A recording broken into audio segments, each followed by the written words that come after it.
Bonjour et bienvenue dans l'émission In Studio. Cette semaine, nous parlons de l'onction et de l'autorité du croyant. Alors, le lundi, nous avons parlé de l'onction. Mardi, hier, nous avons parlé de porteur, comment être un porteur d'onction. Et aujourd'hui, nous allons parler de comment être guidé par le Saint-Esprit. Parce que si nous avons l'onction, nous portons cette onction, le mieux qu'on puisse faire, c'est de savoir exactement comment l'utiliser, où l'utiliser, avec qui utiliser les dons que Dieu nous a donnés et l'onction qu'il a mis sur nous pour confirmer les dons qui sont là en nous. Nous allons prendre pour commencer un texte dans Luc chapitre 12, verset 12, qui nous dit « Car le Saint-Esprit vous enseignera à l'heure même ce qu'il faudra dire ». Moi, je me souviens, ce passage, lorsque j'étais pasteur, j'avais beaucoup de personnes qui m'appelaient, qui avaient besoin de relations d'aide, de counseling, et je parlais avec beaucoup de gens. Et je me souviens qu'un jour, il y a un jeune homme qui m'a appelé au téléphone, et on a discuté pendant une demi-heure, et il avait des pensées qui étaient pas justes, une manière de voir par rapport à la parole de Dieu qui n'était pas juste. Et pendant une demi-heure au téléphone, j'ai essayé de le convaincre que ce qu'il disait n'était pas juste. J'ai pris des passages bibliques, j'ai pris toute la théorie et la théologie que je connaissais et j'ai essayé de lui démontrer par A plus B qu'il avait tort dans ses pensées. Et après une demi-heure de temps, tout ce que ça a réussi à faire, c'est le mettre en colère. Et moi, je commençais à être en colère aussi. Et puis, tout d'un coup, on a eu un problème de réseau et l'appel s'est interrompu. Et là, j'allais le rappeler et puis je priais. Je dis, mais Seigneur, s'il te plaît, aide-moi là-dedans parce que je ne sais pas ce que je dois lui dire, comment faire pour qu'il puisse être touché par toi. Et le Seigneur m'a dit, dis-lui une phrase. Il m'avait dit quelques mots, je m'en souviens plus, et il m'a dit, dis-lui ça. Et ça n'avait absolument rien à voir avec ce dont on était en train de parler, ça n'avait rien à voir avec le sujet de conversation, et ça n'appuyait absolument pas la théologie, mais le Seigneur m'a dit, dis-lui cette phrase-là. Et je dis, ok. Donc je le rappelle, et la première chose que je lui dis, il était assez en colère, il était prêt, je pense, à raccrocher le téléphone, et puis je lui dis cette phrase. Et là, le silence complet. Au début, je pensais qu'il avait raccroché, mais il a commencé à pleurer. Il a commencé à pleurer, il était tellement touché par Dieu. Cette phrase clé avait changé sa vie, avait touché son cœur. Et la suite de la conversation était totalement différente. Il a dit, oui, c'est vrai, c'est pas juste ce que je pense. Alors que ça n'avait rien à voir. Ce n'était pas du tout, mais c'était ce que Dieu voulait dire. Et je pense que souvent, nous avons des dons que Dieu nous a donnés, nous devons être dépendants du Saint-Esprit et dire « Saint-Esprit, je veux utiliser ces dons et l'onction que tu me donnes de manière sage et correcte. Je veux faire ce que tu me dis et seulement ce que tu me dis. » Et pas aller à contre-courant tout le temps. Je me souviens que lorsque j'étais plus jeune, on faisait des campagnes d'évangélisation. Et avant les campagnes, on avait un chapiteau, on invitait les gens. Et avant les campagnes, on allait dans les rues et on parlait aux gens. On avait des questionnaires. Qu'est-ce que vous pensez de Dieu, etc. Est-ce que vous pensez que vous êtes sauvés? Enfin, plein de choses comme ça, des questions pour amener le salut. Et je me souviens que à nombreuses reprises, je me suis fait avoir par justement ne pas écouter ce que le Saint-Esprit avait à dire. À de nombreuses reprises, j'ai juste apporté ce qui était les dons que j'avais reçus, mais sans avoir la clarté de voir ce que le Saint-Esprit voulait dire. Et à cause de cela, eh bien, il y a beaucoup de personnes avec qui finalement je me suis pas disputé, mais on était presque là. C'était vraiment des arguments assez forts. Et peut-être que ça a eu un impact dans leur vie à long terme, mais en tout cas, ce jour-là, à ces moments-là, ça n'a rien fait. Et je pense vraiment que si j'avais été à l'écoute du Saint-Esprit dans ces temps-là, j'aurais été beaucoup plus efficace. Beaucoup plus efficace. Il y aurait eu beaucoup plus de fruits de ce que Dieu voulait faire. Nous devons faire équipe avec le Saint-Esprit. Dans Jude, au verset 20, il nous est dit, pour vous, bien-aimés, vous édifiant vous-même sur votre très sainte foi et priant par l'Esprit. Alors, la prière, c'est quelque chose de très important, n'est-ce pas? La prière, c'est quelque chose qui doit faire partie de notre vie de tous les jours. ce n'est pas quelque chose qu'on doit utiliser en dernier recours. Moi, je vois souvent des personnes qui, lorsqu'elles ont tout essayé, lorsqu'elles ont essayé de trouver toutes les solutions et que rien n'a fonctionné, à la fin, quand elles sont face au mur, elles disent « Oh, s'il vous plaît, est-ce que vous pouvez prier ou alors on va seulement commencer à prier maintenant ?» Je me dis « Mais enfin, c'est pas comme ça que ça fonctionne. » La Bible nous dit que de faire connaître tous nos besoins à Dieu. La Bible nous dit que la prière est quelque chose d'essentiel dans notre vie de chrétien. C'est par là que nous devrions commencer nos journées. Prier, c'est parler avec Dieu. C'est écouter Dieu nous parler, lui répondre, lui parler également. Et ici, nous devons prier par le Saint-Esprit. Nous ne devons pas prier le Saint-Esprit, nous devons prier par le Saint-Esprit. C'est-à-dire que le Saint-Esprit va nous montrer à un certain moment comment nous devons prier. Et il y a bien des fois où on nous amène des sujets de prière et on ne sait pas vraiment ce qu'il faut faire, on ne sait pas vraiment comment il faut prier. Et là, le Saint-Esprit nous montre comment il faut prier. Et moi, je me souviens qu'un jour, il y a quelques jours, je priais pour un homme, et un homme était venu demander pour prier pour la guérison. Et le Seigneur me montre qu'il avait mal à ses genoux. Et puis, je dis, voilà, je pense que tu as mal à tes genoux. Et puis il dit, non, j'ai mal aux jambes. C'est pas mes genoux, c'est les jambes, ou c'était l'inverse, je sais plus. Et je lui dis, ok, pas de problème, je vais prier pour les jambes. Et je prie pour les jambes. Et puis il dit, ah mais non, finalement, j'ai mal mes genoux. Et des fois, les sujets de prière, les personnes qui nous demandent la prière, eh bien, peut-être qu'ils pensent qu'ils ont besoin d'une certaine réponse de la part de Dieu, mais au fait, ils ont besoin de quelque chose d'autre.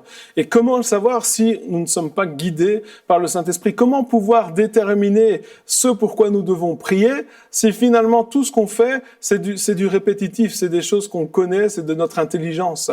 Le Seigneur, c'est important de connaître la parole de Dieu, c'est important d'avoir de l'intelligence, bien sûr, mais nous devons soumettre cette intelligence-là au Saint-Esprit, parce qu'il a des choses à nous révéler. C'est important d'avoir les dons, c'est important d'avoir l'onction, c'est extraordinaire, mais si le Saint-Esprit n'est pas celui qui nous parle et nous révèle les choses, eh bien, ça ne sert à rien. De la même manière que si nous agissons sans amour, la Bible nous dit que si je n'ai pas l'amour, je peux déplacer les montagnes, ça ne sert à rien. De la même manière, si nous ne le faisons pas par le Saint-Esprit, eh bien, souvent, on va se tromper. On va être dans les mauvaises positions, on va faire des choses qu'on n'est pas censé faire et peut-être qu'on ne va pas avoir tous les résultats qu'on aurait pu avoir. Alors je dis pas qu'on n'a pas de résultats du tout, je ne dis pas que si on ne fait pas les choses par le Saint-Esprit, c'est complètement faux, je dis juste que ce que Dieu, il a pour nous, c'est une plénitude. C'est pas juste une partie, il veut tout donner. Il veut pas, juste quand il guérit quelqu'un, il veut pas le guérir à moitié, il veut le guérir complètement. Par le Saint-Esprit, Dieu veut agir. Alors on pourrait se poser la question, ok, mais comment faire pour entendre la voix de Dieu? C'est une question que souvent on me pose, et c'est une question que souvent lorsque je pose la question qui entend la voix de Dieu, il n'y a pas beaucoup de mains qui se lèvent parce que on a du mal à dire ok, moi je sais que c'est Dieu qui me parle. On pense que entendre la voix de Dieu c'était simplement pour les prophètes d'antan ou les prophètes d'aujourd'hui, mais c'est pas pour le peuple de Dieu. Et on me dit oui mais Nat, je sais pas trop comment je dois faire pour entendre la voix de Dieu. Prenons d'abord un passage biblique dans Jean chapitre 10 versets 27 à 29. Jean 10, 27 à 29, il dit « Mes brebis entendent ma voix, et je les connais, et elles me suivent. Je leur donne la vie éternelle, et elles ne périront jamais, et personne ne les ravira de ma main. Mon Père qui me les a donnés est plus grand que tous, et personne ne peut les ravir de la main de mon Père. Mes brebis entendent ma voix. » Moi je crois, et c'est la parole de Dieu qui le dit, que si j'ai accepté Jésus dans mon cœur comme mon sauveur et comme mon Seigneur, je suis une brebis de Jésus. Je suis une brebis de Dieu. Et si je suis une brebis, alors j'entends sa voix. Ce n'est pas « est-ce que vous entendez ?» Non, la vérité c'est que de la parole de Dieu, la vérité de la parole de Dieu c'est que nous entendons tous la voix de Dieu. Mais nous n'arrivons pas toujours à discerner sa voix. C'est-à-dire que C'est comme s'il y a tellement de voix, c'est pas qu'on entend des voix, c'est qu'il y a tellement de choses dans notre tête des fois qu'on n'arrive pas à discerner, est-ce que c'est Dieu qui me parle, est-ce que c'est moi qui me parle, est-ce que c'est le diable qui me parle, qu'est-ce qui se passe, hein, et est-ce que c'est, comment est-ce que je fais? Alors, moi, personnellement, dans ma vie, j'ai appris à entendre la voix de Dieu, ou plutôt appris à discerner quelle était la voix de Dieu. Et pour ce faire, j'ai fait quelque chose de très, très simple, que vous pouvez faire chez vous. C'est très facile. Ça prend un peu de temps, mais c'est efficace. Ce que j'ai fait, c'est que dans mon temps personnel avec Dieu, je lui demandais de me parler. Et j'avais un carnet qui s'appelait Saint-Esprit. J'avais appelé mon carnet Saint-Esprit. Et tout ce que j'entendais une fois que je demandais à Dieu de me parler, je l'écrivais. Donc je faisais cette prière, je dis Seigneur, dis-moi quelque chose, parle-moi. Au nom de Jésus, je fais taire toutes les voix, toutes les autres voix. Je veux entendre uniquement ce que Dieu a à me dire. Je faisais simplement cette prière. Et puis, j'écoutais. Et des fois, j'avais des images, des fois, c'est des paroles, des fois, c'est des pensées, des sensations, peu importe. Et tout ce que je recevais dans ces temps-là, dans ces moments-là, je l'écrivais dans ce carnet Saint-Esprit. Et puis, le lendemain, 2, 3, 4 jours après, si ce que j'avais écrit s'accomplissait, eh bien, c'est que c'était de Dieu. Si ça n'arrivait pas, c'est que c'était moi. C'était pas très compliqué. Vous allez me dire, c'est trop simple. C'est pas trop simple. Entendre la voix de quelqu'un, je suis en train de vous parler, est-ce que vous avez du mal à entendre ma voix? Non. Entendre la voix de quelqu'un, c'est simple. Reconnaître quand c'est quelqu'un qui parle, c'est un peu plus compliqué, mais c'est pas si compliqué que ça. À force d'écouter, on va reconnaître quand c'est Dieu qui parle ou quand c'est nous. Simplement, des fois, on peut avoir nous-mêmes aussi des pensées. Hein. Et puis, l'autre chose à savoir, c'est que on peut se tromper. Il faut, comme je le disais dans les sessions précédentes, nous pouvons nous tromper.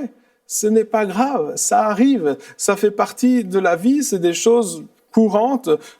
On se trompe, nous sommes des êtres humains et nous faisons des erreurs. Mais encore une fois, c'est pas parce qu'on se trompe qu'il faut plus recommencer.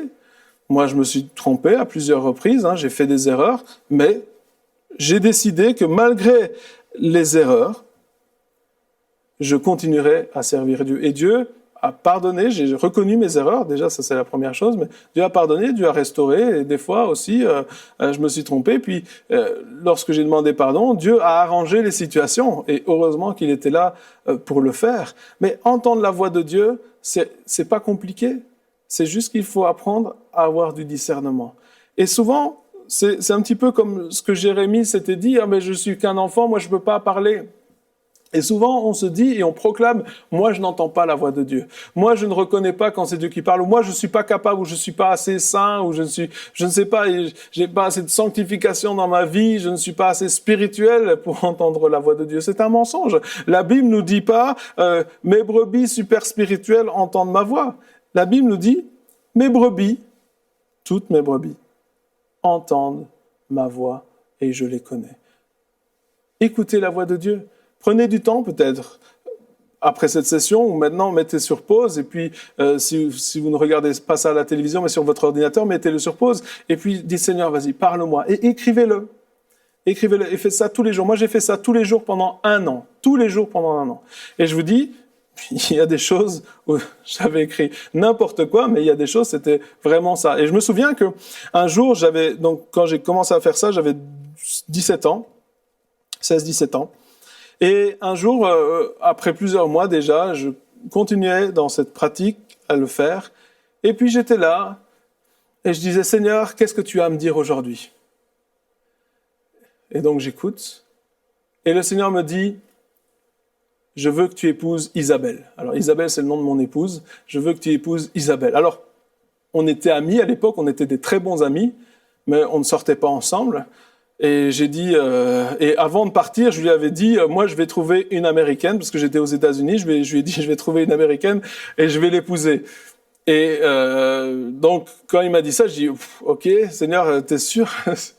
Là, tout d'un coup, j'étais plus sûr que c'était Dieu qui me parlait. Je dis, ok, non, mais Seigneur, si vraiment, blague mise à part, qu'est-ce que tu as vraiment à me dire aujourd'hui? Et puis non, Il dit, je veux que tu épouses Isabelle. Je dis, ok. Donc là, j'avais quand même appris à entendre la voix de Dieu et je savais que c'était Dieu qui me parlait. Mais je voulais être sûr. Et lorsqu'on veut être sûr, on fait comme Gédéon, hein, et on met ce qu'on appelle la toison. On demande des confirmations à Dieu. Hein, Gédéon, il avait dit, Seigneur, je vais mettre une toison. Si l'herbe est mouillée et la toison sèche, c'est que c'est toi. Et puis ensuite, si l'herbe est sèche et la toison mouillée, enfin, il a demandé des signes à Dieu. Et de la même manière, j'ai demandé des signes à Dieu. Et tous les signes que j'ai demandés, les confirmations, Dieu me les a donnés. Et là, je dis, waouh, ok. Ça veut dire que c'est vraiment Dieu qui me parle. À chaque fois, j'avais les confirmations, je savais que c'était Dieu. Alors, ce que j'ai fait, c'est que cette année-là, en décembre, je suis rentré en Belgique pour les vacances de Noël. Et avant de rentrer, j'avais pris rendez-vous avec Isabelle. Je lui ai dit, tiens, est-ce qu'on pourrait se voir le lendemain que j'arrive? J'arrivais le dimanche, je pense, et je lui ai dit, tiens, on se verrait bien le lundi. Et j'avais aussi pris rendez-vous avec mes parents, parce qu'ils étaient fort occupés, donc je leur avais pris rendez-vous au soir avec eux. Et j'ai été la trouver, et je l'ai demandé en mariage. Ah, je sais que ça paraît bizarre, je sais que c'est peut-être un peu... tout le monde n'est pas appelé à faire ça, mais moi je l'ai fait. Je me suis dit, voilà, Dieu veut que j'épouse Isabelle, je vais la demander en mariage. J'ai demandé en mariage, elle a dit oui. On sortait pas ensemble, on était juste très très bons amis. Et puis, ensuite, une semaine plus tard, on s'est fiancés. Et après les vacances de Noël, je suis retourné aux États-Unis pendant 5 ou 6 mois. Et là, on s'est écrit tous les jours. Et puis maintenant, nous sommes mariés. Ça fait presque 18 ans aujourd'hui que nous sommes mariés. Dieu avait bien parlé. Et à ce moment-là, il faut être sûr que c'est Dieu qui parle. Mais c'est comme ça que je l'ai su. C'est comme ça que j'ai appris à entendre la voix de Dieu. Et encore à l'heure actuelle, Dieu me parle. Et dans plusieurs situations, et encore les derniers jours, on a fait quelques réunions. Et j'ai pu partager ce que Dieu avait mis sur mon cœur à certaines personnes, pour certaines personnes. Et à chaque fois, ils m'ont dit, ah oui, maintenant je sais que c'est vraiment Dieu qui a parlé. Il y a quelques jours, on était dans une réunion et j'ai prêché, apporté la parole de Dieu. Et à la fin, Dieu m'a mis à cœur de prier pour les personnes qui étaient là et de prier par rapport à leur appel, à ce que Dieu avait mis dans leur vie. Et je me souviens, j'ai prié pour chaque personne et pour chaque personne pour laquelle je priais, de me donner une parole pour leur vie. Et il y a une dame qui était là, elle comprenait pas le français, et donc il y avait une traductrice qui était juste avec elle. Et j'ai commencé à donner une parole pour elle. Je me souviens pas du tout ce que je lui ai dit, mais elle est rentrée chez elle et elle était, à un certain moment, elle s'est dit, waouh, ce Dieu-là, il existe vraiment. Elle n'était pas croyante. Elle avait été avec une autre dame qui l'avait amenée à la Réunion et elle allait dans différentes églises. Et ça avait fait naître en elle un désir de quelque chose de la part de Dieu, de rencontrer Dieu peut-être. Mais ce jour-là, parce que j'ai donné ce que Dieu avait mis sur le cœur, parce que j'ai appris à écouter ce que Dieu me disait de dire, eh bien, elle a pu recevoir cette parole de la part du Seigneur. Et là, elle s'est dit, c'est vrai, c'est réel. Dieu est réel. Et vous savez ce qu'elle a fait? Elle a appelé le pasteur, elle a appelé son ami, puis qui a appelé le pasteur de l'église. Elle a dit, je veux encore rencontrer ces serviteurs de Dieu. Donc on est retourné là-bas. Et ce jour-là, elle et sa fille ont donné leur vie à Jésus. Elles ont demandé pardon pour leurs péchés, elles ont reçu le baptême du Saint-Esprit. C'était extraordinaire de voir ce que Dieu faisait simplement parce qu'à un certain moment, j'ai laissé Dieu diriger ma vie et me diriger à chaque pas. Alors je dis pas que je ne suis pas spécial, je ne suis pas un grand prophète. Non, je suis simplement un chrétien qui accepte la grâce de Dieu. Tout nous est donné par grâce. Ça n'a rien à voir avec mes capacités ou parce que je suis meilleur que quelqu'un d'autre. Ça n'a rien à voir avec ça. Et je le sais, c'est la grâce de Dieu. Il me donne ce que je ne mérite pas pour que son royaume avance. Et lorsque nous sommes attentifs à ce que Dieu nous dit, c'est cela qui arrive dans nos vies et dans la vie des autres. Non seulement nous avons une vie qui est transformée, une vie extraordinaire, parce que lorsque Dieu guide notre vie, il va nous dire de faire des choses, il va nous dire de dire des choses qui auront un impact extraordinaire et nous allons voir que la vie chrétienne, c'est une vie palpitante. Bien sûr, la vie chrétienne, lorsque le Saint-Esprit ne nous conduit pas, c'est quelque chose de compliqué, c'est peut-être quelque chose de monotone, mais si le Saint-Esprit conduit notre vie, si nous nous laissons guider par lui et nous sommes attentifs à ce qu'il nous dit, alors la vie est extraordinaire. La vie chrétienne, c'est quelque chose d'extraordinaire. Acte 13, verset 2 nous dit « Pendant qu'ils servaient le Seigneur dans leur ministère et qu'ils jeûnaient, le Saint-Esprit dit « Mettez-moi à part Barnabas et Saul pour l'œuvre à laquelle je les ai appelés. » Le Saint-Esprit dit, alors qu'ils sont en train de servir, il dit « Voilà, mettez-moi à part Saul et Barnabas. » Et le fait que l'Église, à ce moment-là, soit attentif à ce que le Saint-Esprit est en train de dire, va permettre à Saul et Barnabas de voyager et d'aller apporter la bonne nouvelle dans énormément de nations, dans beaucoup de contrées. Vous comprenez, ils auraient pu dire « Ah oui, mais Saul et Barnabas, ce sont des ministères puissants, on va les garder avec nous parce qu'on voit des signes, des prodiges et des miracles. » Puis c'est un témoignage. Saul, il a été libéré de cette religiosité, il a été libéré de ces choses-là, et puis maintenant il sert Dieu, on va le garder avec nous, il va peut-être pouvoir nous protéger si on a des attaques du Sanhédrin, etc.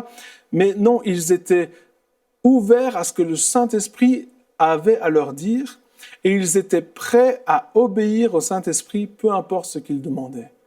Et Saul et Barnabas étaient également prêts à obéir. Et simplement, mettez-moi à part, ils l'ont fait. Et puis, Paul et Barnabas, ils ont voyagé et eux aussi ont été guidés par le Saint-Esprit. À certains endroits, Paul disait, on voulait aller là-bas, mais l'Esprit nous a empêchés et on a été dans un autre endroit. Il faut savoir écouter le Saint-Esprit. Souvent, nous faisons des plans. Vous savez, on aime bien programmer. Moi, j'aime bien programmer les choses. J'aime bien que les choses soient carrées, que c'est plus facile. Comme ça, on peut s'y retrouver. Mais il y a des fois où Dieu bouleverse notre programme, où Dieu bouleverse notre journée, où voilà, on avait peut-être prévu d'aller faire les courses et puis le Saint-Esprit nous dit, ben non, va faire un tour au parc. Et là, on arrive au parc et Dieu a quelque chose à dire. Je me souviens d'un ami qui était parti dans un voyage missionnaire pendant 3 semaines. Et il rentre de ce voyage missionnaire et il avait réservé un temps avec sa femme au restaurant. Et il s'était dit, ben voilà, ça fait 3 semaines qu'on s'est pas vus, on va aller dans un restaurant romantique, on va parler ensemble, etc. Ça va être bien. Et puis ils sont dans ce restaurant romantique, ils sont dans ce restaurant très calme, avec des bougies, et puis ils se regardent, elle le regarde, il le regarde, il y a la petite étincelle dans les yeux, c'est un super moment. Et à ce moment-là, Dieu parle à mon ami et lui dit, tu vois cet homme là-bas? Et là il dit, Seigneur, tu vois pas que je suis occupé là, il y a quelque chose qui est en train de se passer là avec ma femme. Il dit, je veux que tu ailles lui parler. Non mais Seigneur, attends 2 secondes, je suis en train de faire quelque chose là, ça fait longtemps que j'ai pas vu ma femme, tu peux pas. Il dit, va lui dire que je l'aime.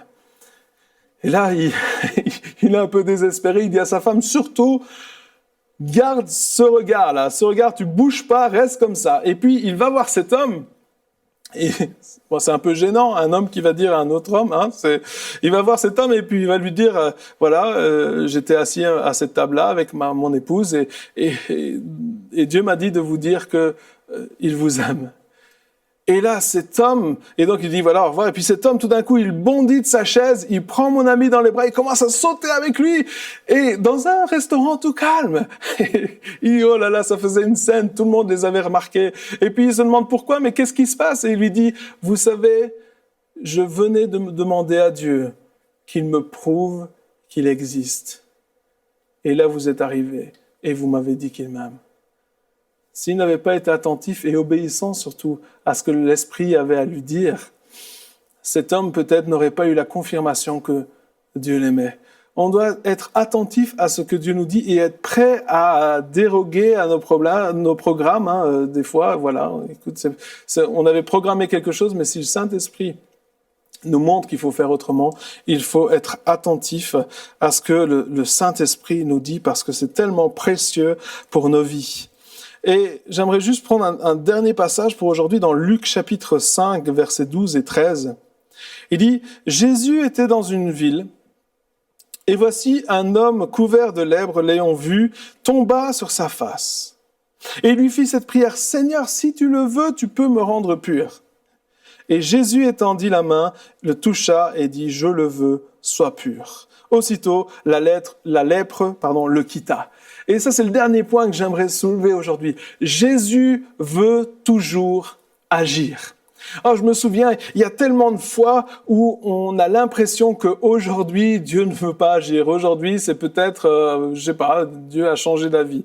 Moi, je me souviens que j'ai guidé la louange beaucoup de fois, conducteur de louange.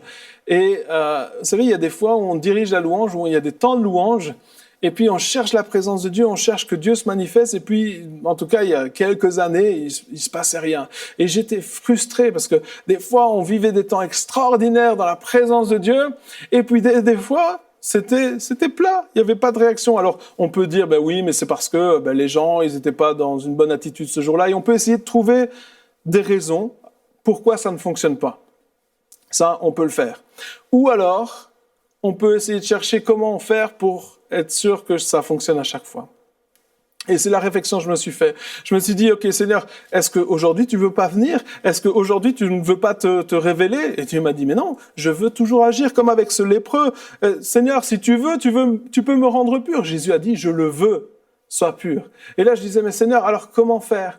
Eh bien, il m'a dit, c'est simple, il suffit que tu crois qu'à chaque fois, je veux agir. Et que si il y a quelque chose qui se passe pas, c'est pas parce que moi je ne veux pas, c'est parce qu'il y a quelque chose peut-être sur la terre qui bloque ou peu importe. Et là, je me suis dit, OK. Et j'ai commencé à proclamer que Dieu voulait agir. J'ai commencé à proclamer la présence de Dieu. J'ai commencé à proclamer à chaque fois les temps de louange que Dieu agissait. Et à chaque fois, à partir de ce moment-là, j'ai vu Dieu agir. Et plus une seule fois, j'étais désespéré parce que je savais que Dieu voulait le faire. Et des fois, il fallait un petit temps avant qu'il y ait une percée, mais à chaque fois, la percée était là. Et il y a un homme de Dieu qui disait, si Dieu, dans une réunion, si Dieu n'agit pas ou si Dieu ne se manifeste pas, je serai pour lui l'autel du sacrifice sur lequel le feu de Dieu peut descendre. Qu'est-ce que ça veut dire? Ça veut dire qu'on doit être prêt à tout faire pour voir la manifestation de Dieu à l'œuvre. C'est pas Dieu qui ne veut pas agir. C'est qu'il y a quelque chose des fois qui bloque. Et peut-être des fois c'est notre attitude parce qu'on n'est pas assez motivé jusqu'où on est prêt à aller pour voir Dieu à l'œuvre dans nos vies. Dieu veut toujours agir. Il veut toujours faire quelque chose. Il veut toujours guérir. Il veut toujours libérer. Il a un plan extraordinaire pour nos vies. Si rien ne se passe, ce n'est pas normal. Si rien ne se passe, ce n'est pas normal. Ne l'acceptons pas, ne l'acceptez pas dans votre vie. « Oh, mais rien ne se passe, et peut-être Dieu n'est pas de bonne humeur. » Non, Dieu est de bonne humeur, Dieu veut agir, et si rien ne se passe, dites-vous qu'il y a quelque chose à faire, et demandez au Saint-Esprit, « Saint-Esprit, qu'est-ce que je dois faire pour que ça se débloque ici dans cette situation? Qu'est-ce que je dois faire pour qu'il y ait quelque chose qui arrive ?» Et je vous assure, le Saint-Esprit va vous montrer ce qu'il faut faire, vous allez obéir et vous allez voir une percée dans votre vie. Parce que Dieu a l'intention, à chaque instant, à chaque moment et dans chaque situation, d'agir. Pourquoi? Parce qu'il est le même hier, aujourd'hui et éternellement. Il est fidèle, il ne change pas et il nous aime tous de la même manière et avec un amour si grand et si précieux. Alors, ayez cette assurance, apprenez à entendre sa voix. Il veut vous parler et vous guider encore aujourd'hui. Cette émission est rendue possible grâce au précieux soutien des partenaires d'Enseigne-moi Canal International. Retrouvez tous nos programmes sur emcitv.com.